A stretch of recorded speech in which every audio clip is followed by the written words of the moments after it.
Bonjour, dans cette vidéo, je vous explique comment prendre des notes pour préparer une tâche d'écriture pour le cours Français 3102.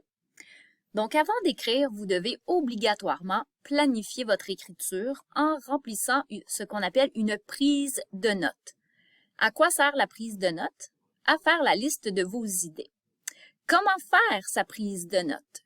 Alors, voici un exemple. Donc, je vous conseille de prendre votre feuille blanche de prise de notes. Au centre, d'écrire votre sujet. Alors, je me demande, quel est mon sujet? Et ensuite, je vais penser à mes différents aspects, c'est-à-dire les idées importantes dont je veux parler dans mon texte à propos de mon sujet.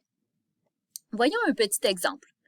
Si je veux écrire sur un voyage que j'ai fait, alors mon sujet, c'est mon voyage. Et là, je vais me demander qu'est-ce que je veux dire sur mon voyage. Alors, je vais parler des activités que j'ai faites, des endroits que j'ai visités. Je pourrais aussi parler, par exemple, de la nourriture, si je suis allée dans un pays exotique, par exemple.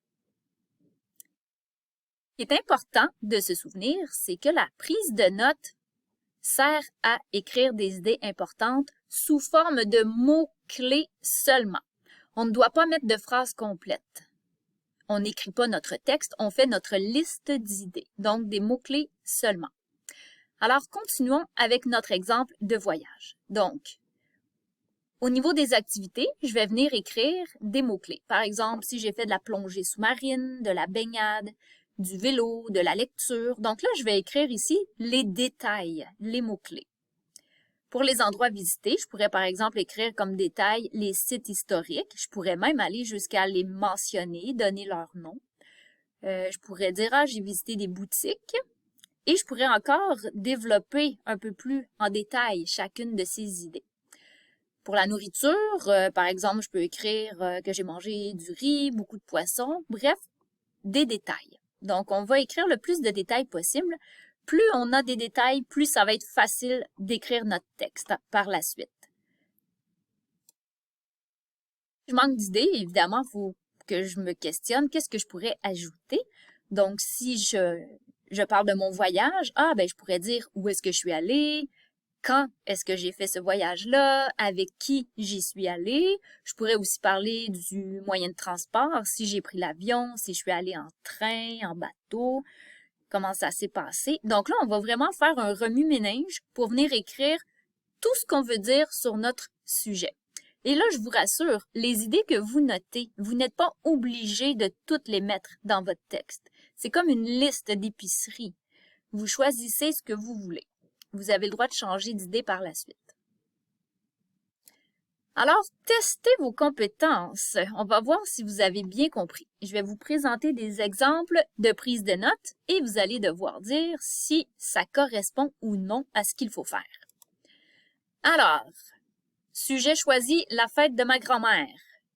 On a fêté ma grand-mère Denise samedi passé, on a mangé au resto, ma grand-mère a eu 75 ans, elle a reçu plusieurs cadeaux, j'étais contente de la voir. Est-ce que c'est une prise de notes correcte selon vous? Est-ce que c'est des mots-clés? Eh bien non, ce n'est pas correct. Cette prise de notes ne serait pas approuvée pour un examen parce que, on le sait, il ne faut pas avoir de phrase. Voyons l'exemple suivant. Toujours le sujet fête de ma grand-mère. Denise, 75 ans, samedi 4 mai 2023, restaurant Pacini, 45 invités, famille, amis, surprise party, joie, bonheur, cadeau, collier de perles, nouveau téléphone, bouquet, fleurs, album photo, petits-enfants. Selon vous, est-ce que cette prise de notes est correcte? Est-ce qu'elle contient uniquement des mots-clés? Est-ce que c'est une liste d'idées? Qu'est-ce que vous en pensez? Eh bien oui, cette prise de notes est correcte, elle ne contient pas de phrase complète. Par contre, elle n'est pas optimale parce que les idées ne sont pas nécessairement toutes regroupées. Donc, on va regarder un dernier exemple. Toujours la fête de grand-mère Denise qui a eu 75 ans le 4 mai 2023. Cette prise de notes vous aiderait à mieux organiser vos idées dans votre texte. Parce que là, ici, on a regroupé les idées, on voit les différentes couleurs et ce serait nos paragraphes. On saurait comment regrouper nos idées dans le texte. Ça pourrait être un paragraphe. Les cadeaux, ça pourrait constituer un autre paragraphe.